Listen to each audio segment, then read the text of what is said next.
작년에 중국 주식 투자한 분들 혹시 계신가요? 작년까지 반토막이 나고 절대 중국 주식은 건드리지 않겠다라는 분들 꽤 많았을 겁니다. 그런데 타이밍 좋게 작년 말부터 들어가신 분들은 지금 굉장히 수익률이 좋으실 거예요. 한국인도 많이 투자하는 중국 주식들이 최근 주가가 2배씩 상승세를 이어가고 있습니다. 오늘은 중국 주식들의 상승 배경 중 하나라고 하는 황금주, 그리고 중국 경제에 대해서 한번 얘기해 보겠습니다. 실제로 많은 주식들이 작년 10월을 기점으로 크게 상승했습니다. 한국 사람들이 투자하는 대표적인 기업들인 알리바바, 평안보험, 텐센트 등등 적게는 30%에서 100% 이상씩 오른 종목들도 보이기 시작했습니다. 미국 기업들은 작년부터 주가가 떨어졌는데 중국은 2년 전부터 사실 떨어졌었죠. 가장 먼저 떨어졌던 중국에서 가장 빠르게 회복세를 보이기 시작했습니다. 역시 영원히 떨어지기만 하는 주식은 없는 것 같아요. 이렇게 작년부터 주가가 오른 배경 중의 하나로 황금주라는 단어가 등장했습니다.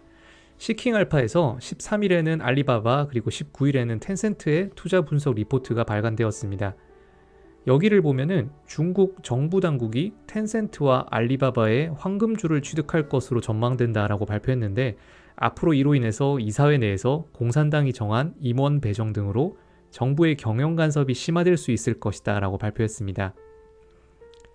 얼마 전까지 중국 공산당의 단속 그리고 주식 상장 폐지 가능성이 높아지면서 전문가들은 중국 주식을 투자 불가라고 판단을 했다고 합니다. 그런데 막상 주가는 2배가 뛰었어요. 역발상 투자자 입장에서는 대박이 났겠죠. 근데 뭔가 좀 이상합니다. 정부의 간섭이 심해지는데 주가가 오르고 있습니다. 보통 우리는 어떤가요? 국내 은행 주식에 투자하는 분들은 잘 알고 계실 겁니다. 금융당국이 딱 한마디만 해도 하루에 주가가 1, 2%씩 떨어지고 있어요.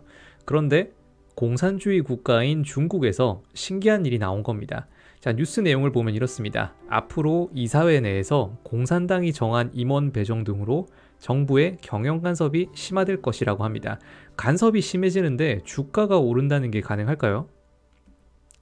일단 황금주가 뭔지 한번 살펴보겠습니다. 자, 영어로는 골든쉐어라고 하는 황금주, 한국에는 없는 제도입니다. 당연히 황금으로 만든 주식은 아니고요. 1980년대 영국에서 시작된 제도라고 합니다. 자, 당시 국영통신사인 브리티시텔레콤이 있었는데 이걸 민영화하는 과정에서 도입된 제도로 최소한의 지분으로 회사의 결정사항에 거부권을 행사할 수 있는 권리가 부여된 주식으로 시작되었다고 합니다. 통신이라고 하는 공공재를 민영화가 되더라도 공익성 보장을 위해서 정부에서 사용한 제도입니다. 딱 한 주만 있어도 주주총회에서 거부권 행사가 가능하기 때문에 그 가치가 황금과 같다라는 뜻에서 붙은 이름입니다. 비슷하게 영국, 프랑스, 독일에서도 각각의 이름으로 사용한다고 하네요. 결국 황금주는 일반 주식과 비교해서 특별한 권리를 보유하고 있기 때문에 이에 대해서 프리미엄을 적용해서 황금에 비유한 표현으로 한 주만으로 엄청난 권리를 행사할 수 있는 겁니다. 단순히 거부권 외에도 임원의 선임, 회사 감사 등 다양한 부분에서 권리 행사가 가능하다고 합니다. 중국에서는 당연히 이미 사용했던 사례가 있습니다. 2016년부터 웨이보와 같은 소셜미디어 회사들의 지분을 1%씩 사들이면서 황금주로 만들었다고 합니다. 자, 결국 소셜미디어, 언론들이 검열이나 삭제 지침 등을 무조건적으로 수용하고 있는 겁니다. 특히 재작년 21년에 틱톡의 모회사인 바이트댄스 황금주 이미 편입했습니다. 국영펀드 자금 200만 위안을 들여서 황금주 1%를 인수했다고 하네요. 200만 위안이면 4억 원 정도 수준입니다. 자, 겨우 4억 원으로 이사 3명 가운데 1명을 지명할 권리를 얻었어요. 당시 이사로 임명된 인물은 공산당 간부인 우슈광이라고 합니다. 자, 이 사람은 1% 지분으로 투자계획, 인수합병, 이윤 배분에 대한 의결권, 콘텐츠 검열을 위한 편집장 임명 권한까지 전부 얻었습니다. 유튜브와 경쟁할 수 있는 틱톡의 이런 모든 권한을 딸랑 4억 원으로 인수한 겁니다. 당연히 황금주라는 제도는 득보다는 실이 많다고 합니다. 주주평등 원칙을 위배한다는 이유로 대부분 국가에서는 사용하지 않는 제도입니다. 그래도 장점은 있겠죠. 장점은 적대적인 인수합병에서 자국 기업을 보호할 수 있습니다. 공공정책이나 국가안보와 관련된 경우라면 정부가 보호할 의무가 있다는 거죠. 자, 반대로 단점은 지나치게 많은 통제권을 부여한다는 겁니다. 자, 기업은 성장해야 하는데 높으신 분들이 옆에 앉아서 트집을 잡는다고 생각해 보면은 느낌이 오겠죠. 특히 공무원, 높으신 분, 검열, 공산당 이런 단어들이 조합되면은 이미지가 어떤가요? 일단 저는 굉장히 좀 갑갑합니다.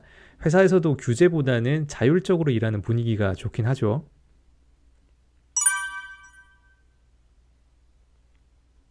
호주의 싱크탱크인 전략정책연구소에서 국영기업도 민영기업도 아닌 새로운 형태의 중국 기업이 탄생하고 있다라고 평가했다고 합니다. 애매하게 검열을 받으면서 간섭받으면 기업이 성장하기 힘듭니다. 그런데 어차피 공산당이 마음대로 하는 상황에서 그냥 대놓고 하라는 거죠. 사실 이렇게 대놓고 검열하겠다고 확정되니까 사람들이 안심하기 시작한 겁니다. 우리도 좋은 소식이든 안 좋은 소식이든 소문이 사실로 되어버리면 주가가 크게 움직이기도 합니다. 거기다 2년 동안 주가가 너무 떨어졌어요. 텐센트 매출 증가를 보면은 2020년 마이너스 3.4% 제외하면 10년 동안 매년 20%씩 상승했습니다. 자, 이렇게 성장하는 기업의 주가가 1년 동안 70% 떨어졌던 것도 시간이 지나서 보면 굉장히 신기합니다. 실적은 딱히 줄지 않았는데 주가는 반토막이 났으니까 주가랑 실적의 괴리가 너무 크게 벌어진 거예요. 다만 중국 주식은 항상 조심해야 합니다. 정부에 한 번만 잘못 개기면 아무리 큰 기업도 끝장나는 사례가 굉장히 많았습니다. 중국의 우버라고 불렸던 디디추싱 혹시 기억하시나요? 2021년에 나스닥 상장하려고 했는데 그 당시에 괘씸죄에 걸려서 어플 다운로드 시장에서 퇴출되었다고 합니다. 자, 1년 동안 다운로드가 금지된 상황에서 그 다음에 반성문 쓰고 벌금 1조 4천억 내고 풀려났던 사례가 있었죠. 겨우 풀려났나 싶었는데 중국 정부는 이런 차량 호출 서비스 어플을 정부에서 이제 만들어 버리겠다고 했습니다. 강국교통이라고 하는 어플인데 여기에다가 디디추싱 포함해서 여러 업체들이 입점하는 형태로 어플을 만들어 버린다고 하네요. 결국 민영기업에서 만든 시스템과 노하우를 정부에서 그대로 다 가져가 버리는 겁니다. 그리고 2021년에 교육주 관련 폭락 사건도 굉장히 유명합니다. 정부가 사교육 억제책을 발표하면서 교육과 관련된 기업들의 주가가 순식간에 95%씩 떨어졌습니다. 그 당시에 중국의 저출산 이유 중 하나로 사교육이 지목되었는데 앞으로 사교육의 규제 강도를 높일 것이다 라고 하는 소문이 나오면서 주가가 순식간에 이렇게 폭락했습니다. 여기 보면은 탈 에듀케이션, 신동방 두 개 주가를 보면은 진짜 중국에 투자하기 꺼려지는 건 지금이나 그때나 마찬가지입니다. 다만 아무도 투자할 생각을 안 하니까 이제 드디어 반등하고 있습니다. 너무 떨어져서 반대로 상승세도 큰 중국 주식들 역발상 투자는 한번 어떨까요? 자, 물론 저는 무서워가지고 아직까지 손을 못 대고 있습니다. 하지만 항상 이런 상황에서 반대로 투자했던 사람들이 부자가 된다는 점을 꼭 기억하도록 합시다. 지금까지 주식 쇼퍼였습니다. 감사합니다.